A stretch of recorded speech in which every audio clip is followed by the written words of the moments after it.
मित्रांनो, भगवान बुद्ध आणि त्यांचा धम्म हा ग्रंथ आपण समजून घेत आहोत. आजच्या भागात म्हणजे 53व्या एपिसोडमध्ये आपण बघणार आहोत पंचम खंड, भाग पहिला, संघ. यामधील संघ आणि त्याची संघटना आणि संघ प्रवेश. चला तर सुरू करूया. नमो बुद्धाय. जय भीम मित्रांनो. जोशाबा या यूट्यूब चॅनलवर मी सुमेध शिरसाट आपले स्वागत करतो. संघ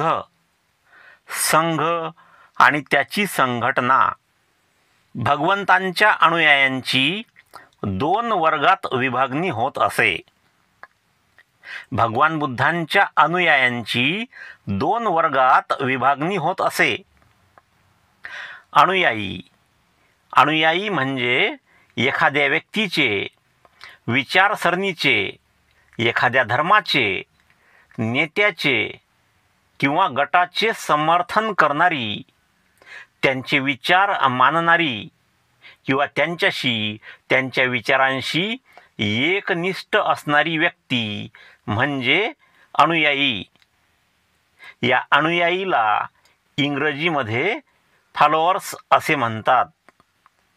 अशा या भगवान बुद्धांच्या अनुयायांची 2 वर्गात विभागणी होत असे. म्हणजेच भगवान बुद्धांचे अनुयायी 2 वर्गात विभागल्या जात होते. भिक्खू आणि गृहस्थ. या गृहस्थालाच उपासक असे म्हणतात. भिक्खू आणि गृहस्थ अथवा उपासक. आणि भिक्खू म्हणजे बौद्ध धम्मातील पूर्णपणे दीक्षित साधू किंवा संन्यासी, जो बौद्ध संघाचा भाग असतो आणि बुद्धाच्या शिकवणींचे पालन करतो. भिक्खू हा शब्द भिक्षा मागणारा असा अर्थ दर्शवतो, कारण भिक्खू भिक्षा मागून आपले जीवन निर्वाह करतात. ते विनयपिटकातील नियमांचे काटेकोरपणे पालन करतात, ज्यात ब्रह्मचर्य, साधे जीवन आणि ध्यान साधनेचा समावेश असतो. भिक्खू सामान्यतः भगवे वस्त्र परिधान करतात आणि बौद्ध धर्माच्या प्रचारात महत्त्वाची भूमिका बजावतात. स्त्रियांसाठी याच भूमिकेत असणाऱ्यांना भिक्खुणी असे म्हणतात. गृहस्थ म्हणजे अशी विवाहित व्यक्ती जी कुटुंब, समाज व धर्म यांच्या जबाबदाऱ्या पार पाडते. यात कुटुंबाचे पालनपोषण, सामाजिक कर्तव्ये, धार्मिक विधी आणि दानधर्म यांचा समावेश होतो. थोडक्यात गृहस्थ म्हणजे संसारात राहून जीवनातील कर्तव्ये निष्ठेने पार पाडणारी व्यक्ती.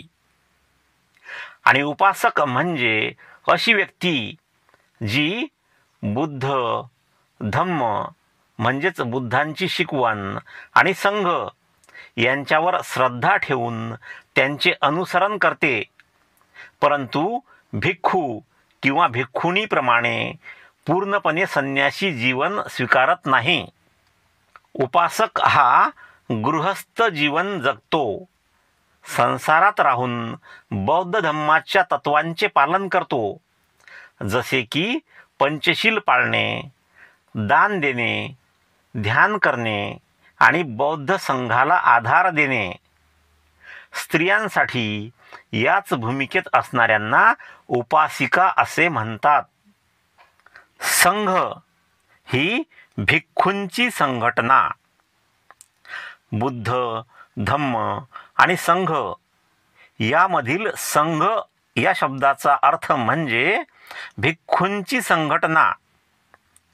उपासकांची संघटना नव्हती. बौद्ध भिक्खू हा मुख्यतः परिव्राजक असे. परिव्राजक ही संस्था बौद्ध भिक्खूंच्या संस्थेहून जुनी आहे. प्राचीन परिव्राजक म्हणजे कौटुंबिक जीवनाचा त्याग करून इतस्तता म्हणजे इकडे तिकडे परिभ्रमण करणाऱ्या लोकांचा समुदाय म्हणजे भटकणाऱ्या फिरणाऱ्या लोकांचा समुदाय आचार्य आणि दार्शनिक यांच्या सहचार्यात यावे, त्यांची प्रवचने ऐकावी आणि नीतिशास्त्र, तत्वज्ञान, सृष्टी, गूढवाद इत्यादी विषयांवर त्यांच्याशी चर्चा करावी, जेणेकरून सत्यज्ञान मिळवावे हा त्यांच्या परिभ्रमणाचा म्हणजेच फिरण्याचा हेतू असे. आचार्य म्हणजे गुरु, शिक्षक किंवा ज्ञानी व्यक्ती. ज्या व्यक्तीला धर्म, तत्वज्ञान, कला, विज्ञान इत्यादींपैकी विशिष्ट क्षेत्रात प्रगल्भ ज्ञान आणि अनुभव असून ते इतरांना मार्गदर्शन करतात. हिंदू, जैन आणि बौद्ध परंपरांमध्ये आचार्य हा शब्द विशेषतः धार्मिक किंवा आध्यात्मिक गुरूंसाठी वापरला जातो, जे शिष्यांना शास्त्र, नीतिमूल्ये आणि जीवन मार्ग शिकवतात. आचार्य आणि दार्शनिक यांच्या सहचार्यात यावे. दार्शनिक म्हणजे काय? दार्शनिक हा शब्द संस्कृतमधील दर्शन म्हणजेच पाहणे किंवा समजून घेणे आणि तत्वज्ञान यावरून आला आहे.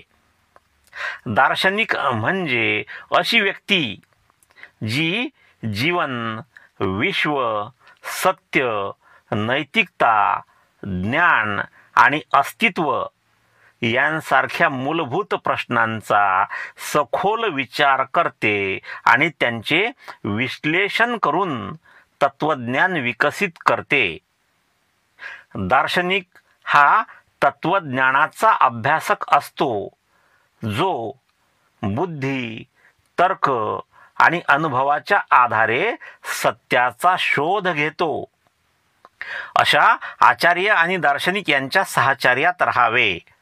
सहचार्य हा शब्द सह म्हणजेच सोबत आणि आचार्य म्हणजे गुरु किंवा शिक्षक यांपासून बनला आहे. सहचार्य म्हणजे आचार्यांच्या सोबत म्हणजेच गुरुसोबत किंवा त्यांच्या सहवासात राहणे. असे आचार्य, दार्शनिक या गुरूंच्या सहवासात यावे, त्यांची प्रवचने ऐकावी. प्रवचन म्हणजे काय? प्रवचन म्हणजे धार्मिक किंवा आध्यात्मिक विषयांवर केलेले भाषण किंवा उपदेशात्मक व्याख्यान. प्रवचनात एखादी व्यक्ती, विशेषतः आचार्य, साधू, संत किंवा विद्वान, धार्मिक ग्रंथ, तत्वज्ञान, नीतिमूल्ये किंवा जीवनमार्ग यांवर सखोल चर्चा करून श्रोत्यांना मार्गदर्शन करते. प्रवचन सहसा धार्मिक किंवा आध्यात्मिक संदर्भात असते. यामध्ये श्रोत्यांना नैतिक, आध्यात्मिक किंवा तात्विक दृष्टिकोनातून प्रेरणा देणे आणि त्यांचे मनन करवणे हा उद्देश असतो. थोडक्यात प्रवचन म्हणजे ज्ञान, नीती आणि आध्यात्मिक मार्गदर्शन देणारे प्रेरणादायी आणि शिक्षणात्मक भाषण म्हणजे प्रवचन.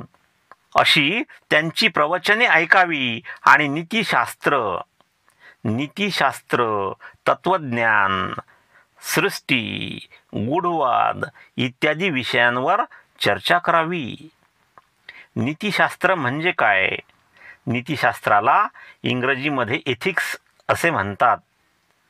नीतिशास्त्र म्हणजे तत्वज्ञानाची एक शाखा, फिलॉसॉफीची एक शाखा जी मानवी वर्तन, कृती आणि निर्णयांचे चांगले वाईट, योग्य अयोग्य यांचे मूल्यमापन करते.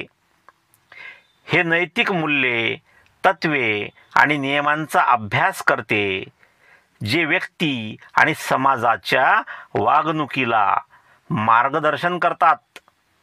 नीतिशास्त्र विचार करते की काय योग्य आहे आपण कसे वागावे आणि नैतिक निर्णय कसे घ्यावेत. नीतिशास्त्र व्यक्तीला आणि समाजाला जबाबदार आणि नैतिक जीवन जगण्यासाठी मार्गदर्शन करते. असे नीतिशास्त्र. तत्वज्ञान. तत्वज्ञान म्हणजे काय? तत्वज्ञान हा शब्द ग्रीक भाषेतील फिलोसोफिया या शब्दापासून आला आहे, ज्याचा अर्थ ज्ञानाचा प्रेमी किंवा ज्ञानाचा शोध असा होतो. तत्वज्ञानाला इंग्रजीमध्ये फिलॉसॉफी म्हणतात. तत्वज्ञान म्हणजे जीवन, विश्व, ज्ञान, मूल्ये आणि मानवी अस्तित्वाशी संबंधित मूलभूत प्रश्नांचा सखोल विचार आणि अभ्यास करणारी शास्त्रशाखा. तत्वज्ञान तर्क, युक्तिवाद आणि प्रश्न विचारण्याद्वारे सत्य, वास्तव आणि नैतिकतेचा शोध घेते. थोडक्यात तत्वज्ञान म्हणजे मानवाच्या विचारांना आणि अनुभवांना समजून घेण्यासाठी सतत प्रश्न विचारणे आणि त्यांचा तार्किक शोध घेणे.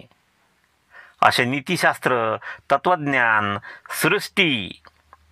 सृष्टी म्हणजे विश्वातील सर्व काही. ग्रह, तारे, आकाशगंगा, जीवसृष्टी, पदार्थ, ऊर्जा आणि काळ यांचा समावेश असलेली संपूर्ण रचना. मराठीत सृष्टी हा शब्द सामान्यतः विश्व, निसर्ग किंवा संपूर्ण अस्तित्व दर्शवण्यासाठी वापरला जातो.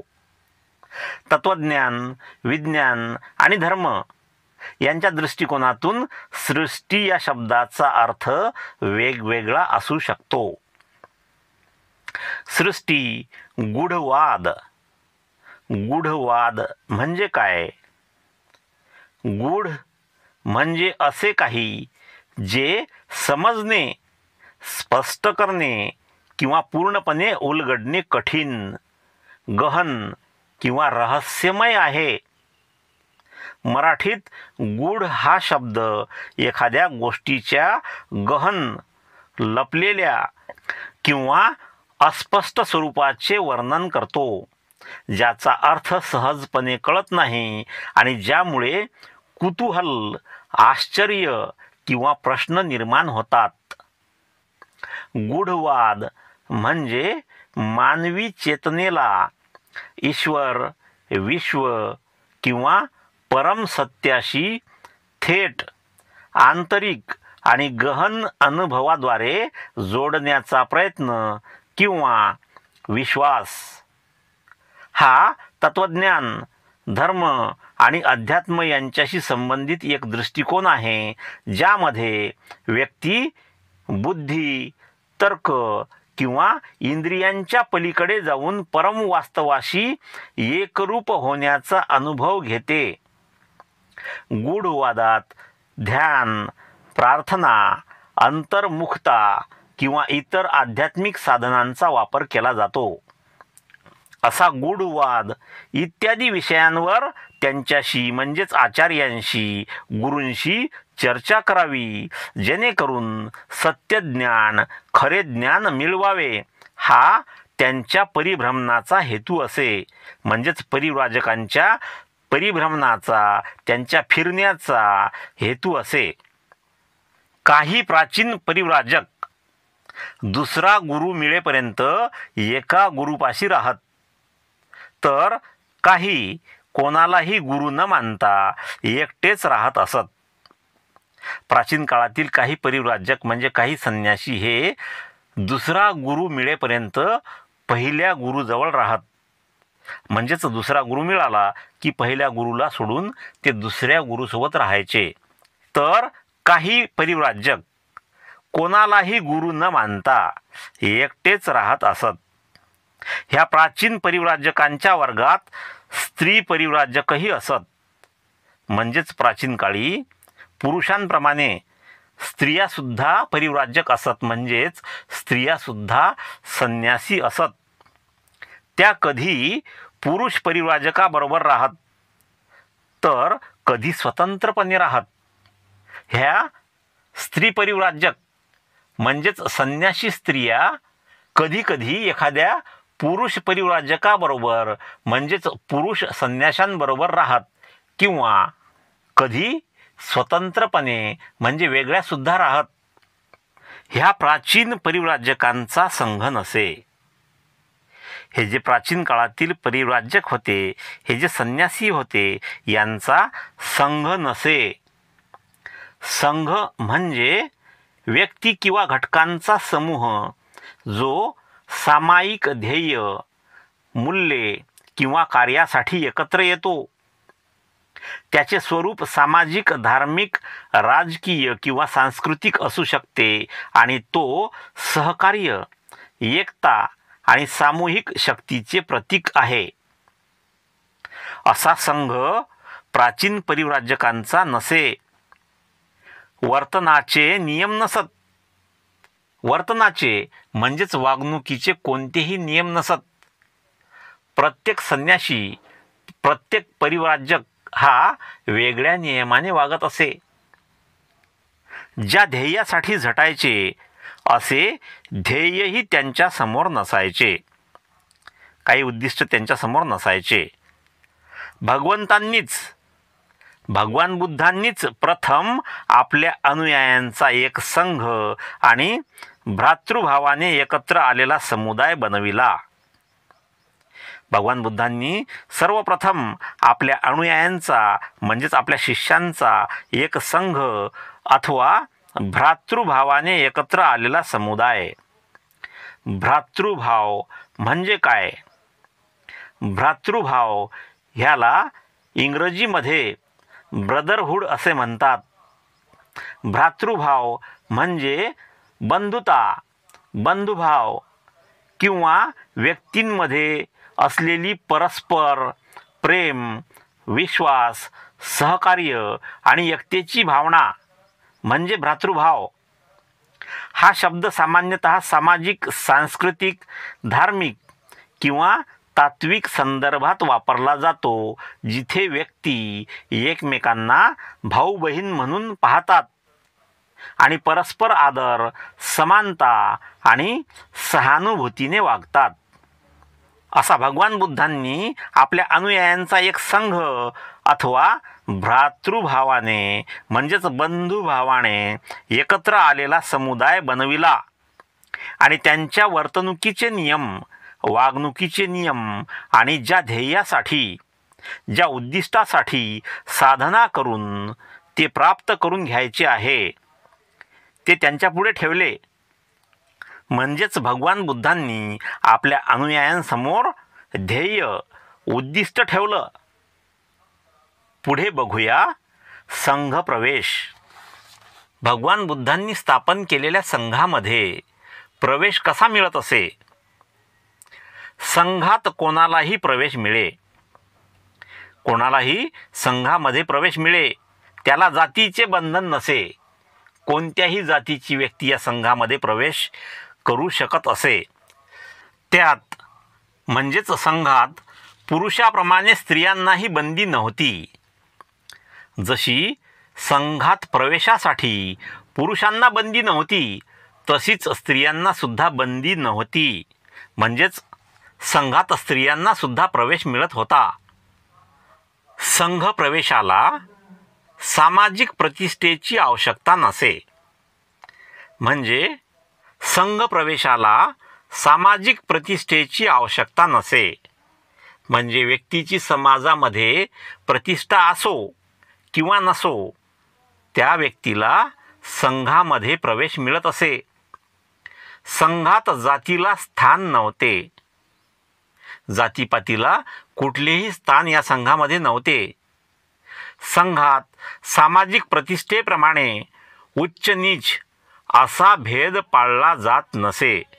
संघात प्रवेशासाठी जशी सामाजिक प्रतिष्ठा बघितली जात नसे, तसेच त्याचप्रमाणे उच्च नीच हा भेद पाळला जात नसे. संघात सर्व समान मानले जात असत. सगळे सारखे मानले जात असत.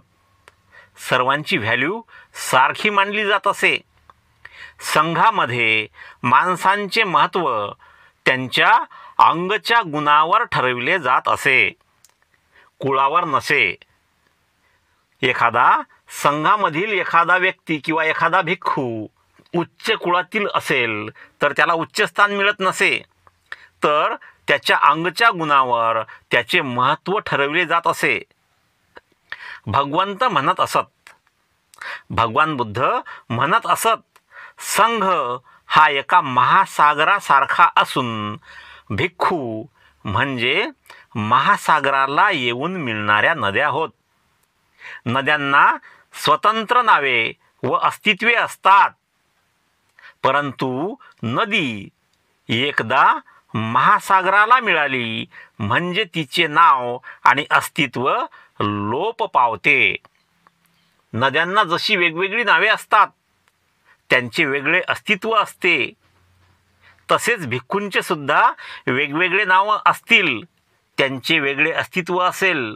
परंतु नदीप्रमाणे जशी नदी एकदा महासागराला मिळाली म्हणजे तिचे नाव आणि अस्तित्व लोप पावते, म्हणजे नष्ट होते, त्याप्रमाणेच भिक्खू संघामध्ये भिक्खूंचे नाव आणि त्यांचे अस्तित्व नदीप्रमाणे लोप पावते.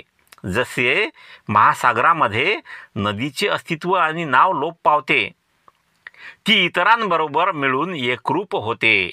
नदी इतर नद्यांबरोबर मिळून महासागरात मिळून एकरूप होते. संघाची ही स्थिती तशीच आहे.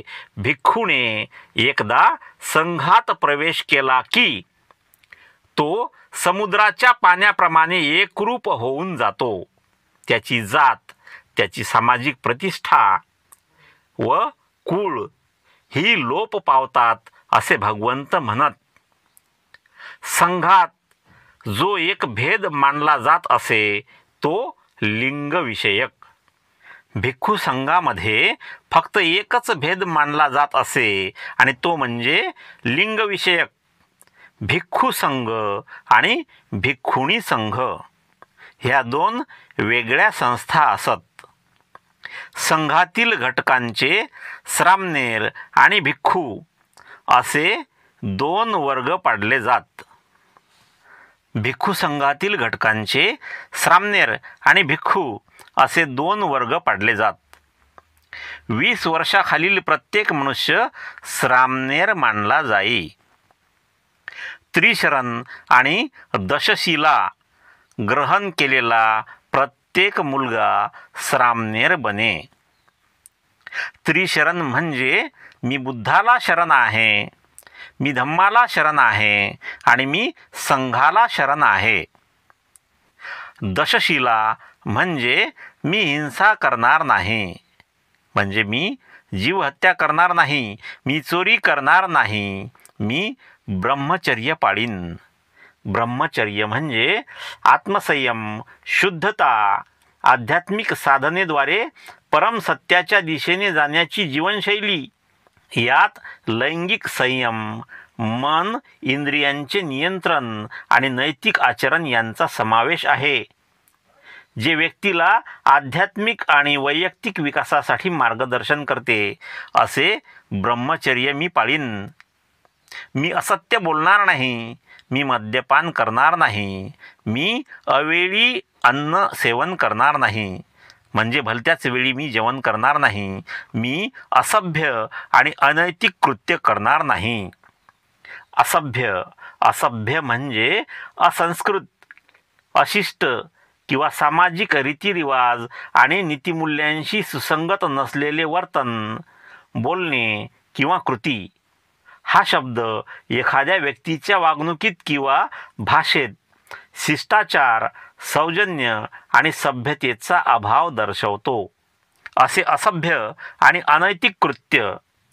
अनैतिक म्हणजे नैतिक तत्वे, नीतिमूल्ये आणि सामाजिक मापदंडाविरुद्ध जाणारे वर्तन, कृती किंवा विचार, ज्यामुळे व्यक्ती किंवा समाजाला हानी पोहोचते किंवा नैतिक सुसंवाद बिघडतो. असे अनैतिक कृत्य मी करणार नाही. मी अलंकाराने आपले शरीर भूषवणार नाही, नटणार थटणार नाही. मी ऐश आरामापासून दूर राहीन. मी सुवर्ण आणि रौप्य, रौप्य म्हणजे चांदी, यांचा लोभ धरणार नाही. अशा ह्या 10 प्रतिज्ञा आहेत. ह्या प्रत्येक श्रामनेराने घ्यावयाच्या 10 प्रतिज्ञा आहेत. आणि ह्या प्रतिज्ञा आणि त्रिशरण ज्याने ग्रहण केले असा प्रत्येक मुलगा श्रामनेर बने. श्रामनेराला कोणत्याही काळी संघ सोडून उपासक बनता येत असे. म्हणजेच श्रामनेराने संसाराचा त्याग करावा असे त्याच्यावर बंधन नसे. श्रामनेर हा कधीही कोणत्याही काळी संघ सोडून उपासक बनू शकत असे. श्रामनेर हा भिक्खूंच्या स्वाधीन असून भिक्खूंच्या सेवेत आपला काळ व्यतीत करीत असे. त्याने परिव्रज्जा घेतलेली नसे. परिव्रज्जा म्हणजे आध्यात्मिक साधना, आत्मशोध किंवा मोक्षाच्या मार्गासाठी सांसारिक जीवनाचा त्याग करून भटकंती करणे, अशी परिव्रज्जा त्याने घेतलेली नसे. भिक्खू व्हायला 2 अवस्थांतून जावे लागे. ज्या श्रामनेराला भिक्खू व्हायचे असेल त्याला 2 अवस्थांतून जावे लागे. पहिली परिव्रज्जा आणि दुसरी उपसंपदा. परिव्रज्जा म्हणजे सांसारिक जीवनाचा त्याग करून भटकंती करणे. आणि उपसंपदा म्हणजे काय? श्रामनेरांना भिक्खू बनवण्याच्या संस्कार विधीला किंवा दीक्षा देण्याच्या विधीला उपसंपदा म्हणतात. जोपर्यंत श्रामनेराची उपसंपदा विधी म्हणजेच दीक्षाविधी होत नाही तोपर्यंत श्रामनेराला भिक्खू ही उपाधी मिळत नाही. उपसंपदा घेतल्यावरच तो भिक्खू ठरे. ज्या श्रामनेराला भिक्खू होण्यासाठी परिव्रज्जा घेण्याची इच्छा असेल त्याला, ज्या भिक्खूला उपाध्याय पदाचा अधिकार असे त्याच्याकडे जावे लागे. आता उपाध्याय पद म्हणजे काय? उपाध्याय हा संस्कृत शब्द आहे ज्याचा अर्थ शिक्षक किंवा गुरु असा होतो. म्हणजेच ज्या भिक्खूला अशा गुरुपदाचा अधिकार असे त्याच्याकडे श्रामनेराला जावे लागे. भिक्खू म्हणून 10 वर्ष घालविल्याशिवाय भिक्खूला उपाध्याय पद प्राप्त होत नसे. आणि हे उपाध्याय कसे असत? भिक्खू म्हणून ज्या भिक्खूने 10 वर्ष घालवली अशा भिक्खूंनाच उपाध्याय पद प्राप्त होत असे. अशा भिक्खूकडे श्रामनेराला जावे लागत असे. उपाध्यायाने श्रामनेराला त्याचा परिव्राजक म्हणून स्वीकार केल्यावर त्याच्या सेवेत आणि संरक्षणात राहावे लागे. या भिक्खू उपाध्यायाने म्हणजे भिक्खूंमधील शिक्षकाने श्रामनेराला त्याचा परिव्राजक म्हणून स्वीकार केल्यावर, त्याचा एक संन्यासी म्हणून स्वीकार केल्यावर त्याच्या सेवेत म्हणजे उपाध्यायाच्या सेवेत आणि संरक्षणात राहावे लागे. हा शिक्षणाचा काळ संपल्यानंतर या उपाध्यायाच्या संरक्षणात, याच्या सेवेत श्रामनेराचा शिक्षणाचा काळ संपल्यानंतर उपसंपदेसाठी म्हणजेच दीक्षाविधीसाठी खास बोलाविलेल्या संघसभेत, संघाच्या सभेत उपाध्यायाला श्रामनेरावर उपसंपदेचा अनुग्रह करावा म्हणजेच दीक्षाविधीचा अनुग्रह करावा.